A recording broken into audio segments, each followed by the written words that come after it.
Il reste à voir en fait, produit de convolution et impulsion de Dirac. Il faut toujours se méfier avec l'impulsion de Dirac parce que nous avions déjà dit précédemment que ce n'est pas une fonction au sens classique du terme. C'est en fait un objet qu'on appelle une distribution. Donc, en fait, en toute rigueur, les démonstrations entre guillemets que nous allons faire sont plutôt des pseudo-démonstrations. Et en particulier, on peut montrer que le produit de convolution n'est pas nécessairement associatif. Pas nécessairement associatif quand on a affaire à des distributions comme l'impulsion de Dirac. Donc, il faut rester prudent, mais on peut quand même dire quelques éléments utiles sur le produit de convolution et impulsion de Dirac. Alors, la première chose, c'est que si je calcule x de t convolu avec delta de t, que j'écris explicitement l'intégrale, et que je me souviens des propriétés de l'impulsion de Dirac, je me souviens que cette intégrale-là, en fait, ça échantillonne la fonction x de taux là où est centré le delta, c'est-à-dire en t égale taux. Donc on obtient x de t. En d'autres termes, x de t convolu avec delta de t, ça donne x de t. On peut encore le redire sous une autre forme. Le produit de convolution a un élément neutre, et cet élément neutre, c'est l'impulsion de Dirac. On le savait déjà, parce que si je mets un delta en entrée de mon système causal linéaire et invariant, j'obtiens évidemment delta de t convolué avec h de t est égal à h de t par définition de la réponse impulsionnelle. Donc en fait, on vient d'enfoncer une porte ouverte, on savait déjà que le Dirac était l'élément neutre du produit de convolution. Alors là, franchement, on n'arrive absolument pas à lire ce que j'ai écrit sur la tablette, qui est quand même pas si facile d'usage. Voilà, donc c'est élément neutre. Ça, il faut retenir, même si c'est facile à réétablir si besoin. On peut aussi regarder ce qui se passe, c'est un résultat dont on va avoir besoin par la suite, lorsqu'on convolue x de t avec un Dirac, mais cette fois-ci retardé, c'est-à-dire qu'on va s'intéresser à x de t convolué avec delta de t moins t0. Là encore, on écrit explicitement l'intégrale de convolution. Ça donne x de taux fois delta de t moins t0 moins taux des taux. Et puis, c'est une intégrale qui met en œuvre un Dirac, donc ça veut dire qu'on échantillonne x de taux là où le Dirac est centré.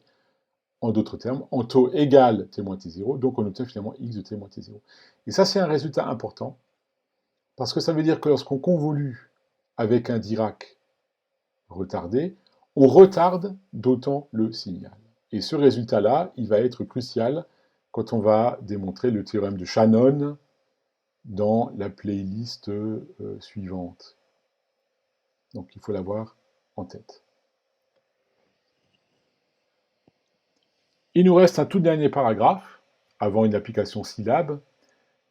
On peut s'interroger pourquoi ces exponentielles complexes? Quelle est leur place tellement particulière? Alors certes, derrière des exponentielles complexes, il y a les fonctions trigonométriques, dont on sait qu'elles sont importantes en analyse harmonique, mais il y a une raison fondamentale, théorique, que nous allons établir dans le petit calcul qui va suivre. Alors, en fait, on va prendre un système quelconque avec son h, dont on ne sait rien, si ce n'est qu'il existe, et on va mettre en entrée exponentielle de j de pi f0 fois t. Donc on applique au système x égale exponentielle de j de pi f0 fois t. Et donc on sait que la sortie, c'est y est égal à cette entrée, cette exponentielle, convoluée avec la réponse impulsionnelle.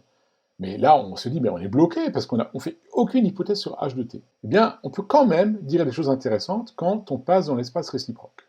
Vous allez voir la puissance de cette théorie. Donc on calcule la tf de y, ça donne la tf de l'exponentielle complexe d'entrée convolue avec h de t, et on sait que la TF d'un produit de convolution, c'est le produit simple des TF. Donc ça donne TF de exponentielle de j de pi f0 fois t, fois la TF de h de t. TF de h de t, on sait que c'est la fonction de transfert. Or, la TF de exponentielle de j de pi f0 fois t, souvenez-vous, c'est delta de f moins f0. En fait, c'est la fonction 1, la fonction constante 1 de t, qui est modulée par exponentielle de j de pi f0 fois t. Donc ça retarde dans l'espace réciproque. Donc on trouve finalement delta de f moins f0 fois t de f. On utilise la commutativité du produit usuel, hein, ça fait t de f fois delta de f moins f0. Et ça donne t en f0 fois delta de f moins f0. C'est-à-dire que c'est l'idée que x de t fois delta de t, ça donne x en 0 fois delta de t. En d'autres termes, la tf de y est égale à t de f0, qui est en général complexe, fois delta de f moins f0. Alors on n'a fait aucune hypothèse sur h, donc on n'a aucune hypothèse sur t, mais maintenant t de f est devenu t de f0. Et quand on fait tf moins 1, on obtient finalement t en f0 qui est un pur scalaire, donc finalement on obtient y de t est égal à t en f0 fois le signal d'entrée exponentielle de j depuis f0 fois t. Ça veut dire que, en réalité, cette exponentielle j depuis f0 fois t, on peut considérer ça comme étant en fait le vecteur propre, puisque quand on lui applique l'opérateur passage par le système, le signal d'entrée se retrouve simplement multiplié par un scalaire. On peut voir ça comme étant en fait un vecteur ou un signal propre du système causal linéaire et invariant. Si je mets maintenant le résultat sous la forme t de f0 qui en général est complexe, si je le mets sous la forme polaire, donc module fois argument, module de t en f0 fois exponentielle de moins j phi, et que j'écris que phi est égal à 2pi f0 fois tau, on obtient finalement le résultat que vous voyez là sous vos yeux.